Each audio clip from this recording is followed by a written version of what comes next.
Welcome to the Cedar Valley News Podcast, where the voices of a small town meet the headlines shaping our world from the front porches and fields of Cedar Valley. We bring you reflections, stories, and questions that matter, connecting real lives to real events for faith and community. Walk hand in hand with today's headlines. This is a Cedar Valley News, sponsored by Readers and Writers Book Club. Greetings. This is Teresa Nikas, and I'll be your host for today's Quiet Echo episode, When Justice Sits in the Chair. The television in the newsroom played all morning the former FBI director sitting before Congress again. Right hand raised, cameras flashing like lightning in a storm. I didn't watch every word. You don't need to. You can feel the weight of testimony by the silence in between the questions. But what struck me most wasn't the politics or the headlines, it was the chair. The plain wooden chair he sat in. That chair reminded me of 100 other chairs, the ones in church basements during community meetings, the folding ones at the school board, the mismatched set around the hardware store counter on a rainy day. Different chairs, same purpose, they hold us accountable to one another. When a man like that sits before Congress, the news calls it oversight. Out here, we just call it honesty. We don't have gavel strikes or microphones in Cedar Valley. But we do have the same questions floating around the coffee shop. Did I show up when I said I would? Did I tell the truth when someone trusted my word? Did I listen when they spoke? Truth isn't built in hearings or headlines, it's built between neighbors.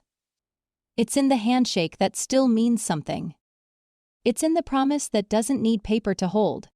I watched that man testify and thought, every one of us ends up in a chair like that sooner or later. Maybe not in front of Congress, but across from someone who deserves an honest answer. It might be a friend we've hurt. A child waiting for a parent's word. A spouse asking, "Are you listening?" And when that moment comes, there are no lawyers or cameras, just the quiet question of conscience. In Cedar Valley, we believe in second chances. But we also believe second chances don't erase first responsibilities. They deepen them.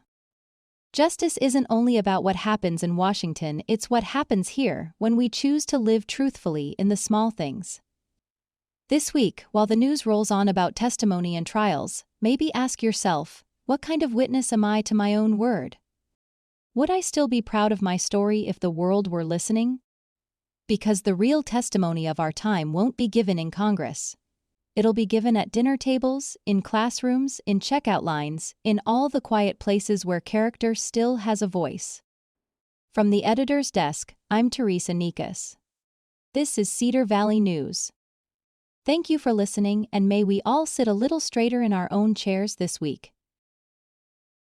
You've been listening to the Cedar Valley News Podcast, where small-town voices meet the headlines shaping our world. From faith and family to front porches and fields. We'll be back with more stories connecting real lives to real events. Until next time, keep your porch light on, your faith strong, and your heart open.